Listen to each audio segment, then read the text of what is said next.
Bank Sentral Amerika Serikat, The Fed, telah memangkas suku bunga acuan sebesar 25 basis poin menjadi 4% hingga 4,25%.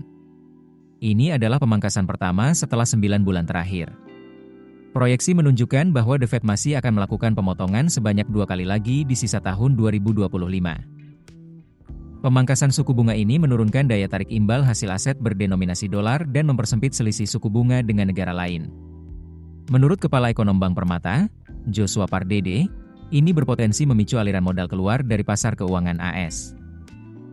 Dana portofolio biasanya akan bergerak ke pasar yang memenuhi 3 syarat: ukuran dan kedalaman pasar memadai, selisih bunga terhadap dolar masih lebar dengan inflasi menurun, serta prospek pertumbuhan yang jelas. Di Amerika Latin dan Asia, pasar dengan suku bunga tinggi cenderung lebih dulu menyerap dana. Namun, Joshua memprediksi, pergerakan arus dana cepat cenderung selektif, bukan membanjir serentak. Hal ini tercermin dari The Fed yang masih membuka ruang penurunan bertahap pada 2025 dengan ada kebijakan yang tetap berhati-hati serta proyeksi suku bunga yang lebih rendah untuk tahun depan.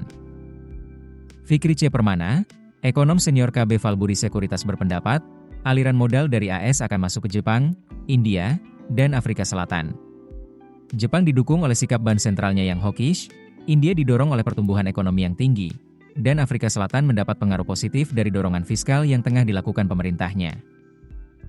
Bagaimana dengan Indonesia? Menurut Joshua, Indonesia memang bukan tujuan pertama aliran dana dari AS. Meskipun begitu, landasan dasar ekonomi yang dimiliki Indonesia sedang membaik. Tingkat inflasi berada di dalam target sasaran dan Bank Indonesia baru saja menurunkan BI rate 25 BPS ke 4,75%. Sejak Juli 2025 sampai pertengahan September 2025, sudah tercatat arus masuk asing bersih ke surat berharga negara Indonesia. Hal ini menandakan minat mulai kembali ketika prospek pelonggaran global menguat. Namun, ada hal-hal yang tetap perlu menjadi perhatian. Pertama, sikap hati-hati The Fed membuat arus masuk bergerak bertahap. Kedua, persepsi risiko domestik seperti defisit transaksi berjalan yang melebar dan perdebatan mengenai ruang lingkup mandat bank sentral dapat membuat sebagian investor menunggu.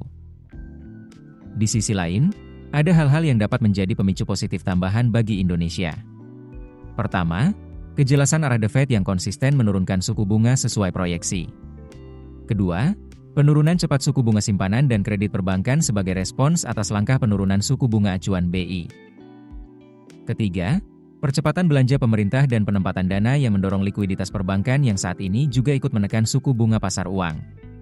Dengan demikian, Indonesia masih memiliki peluang untuk menarik aliran dana dari AS.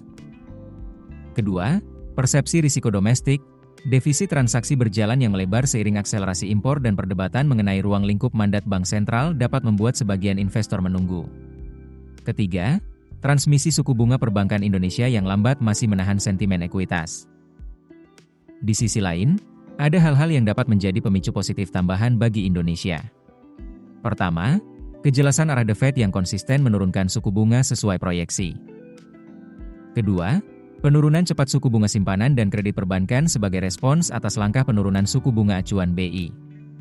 Hal ini akan membuat imbal hasil real tetap menarik, tetapi biaya dana turun dan mendongkrak prospek laba emiten domestik. Ketiga, percepatan belanja pemerintah dan penempatan dana yang mendorong likuiditas perbankan yang saat ini juga ikut menekan suku bunga pasar uang.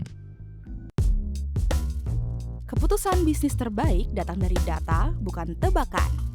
Mudah berlangganan Business Insight dengan subscribe with Google.